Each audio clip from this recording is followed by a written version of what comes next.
I made my first trip to Cuba when I was still a youngster of only 62 years of age, 23 years ago. Prior to that, 500 years, the nation was under the dominion of witchcraft called Santeria and the Yoruba, as well as voodoo. When Fidel Castro came to power in 1959, and he ordered the churches all closed.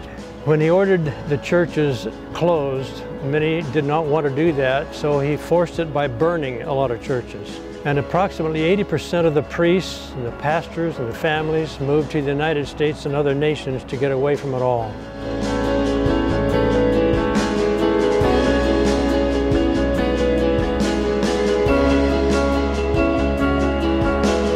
When I went, there was only 5 pastors and 8 churches. There was an elderly lady when I first went. 2 years later, when I returned, she said, "You're the first one that has ever come to see us and take our pictures and go home telling us you'd be back, and you're the first one to come."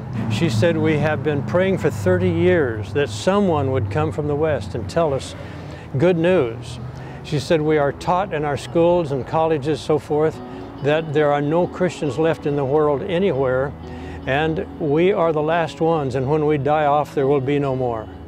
And yes, we will go back.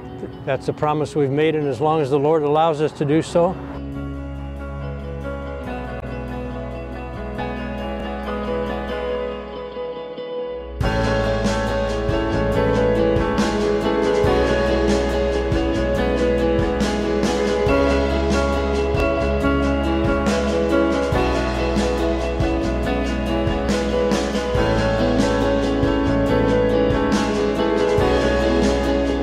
To show you how it has grown, in a 2-year period recently, they started 250 brand new churches in a 2-year period.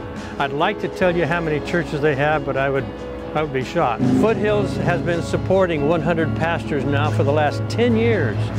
And when you consider that we have not missed $1 to any pastor for 10 solid years, that is a miracle. We're wanting to enlarge that. This next year we want to take care of 120 pastors. Emilio is a pastor that oversees all of the pastors in Cuba. In his office he's got a map of Cuba on the wall. And on that map it has pins that represent each of the pastors and the churches in Cuba. And as I understand it, when Al first started going in 1989, there was only 5 or 6 pastors in Cuba. And now when I looked at that map, there were hundreds. There were so many I couldn't count, but there were hundreds on that map. And what's great is that we've had a part in that. The support that Foothills has given and the teams that go over there, they have played a part in building those churches and building that building.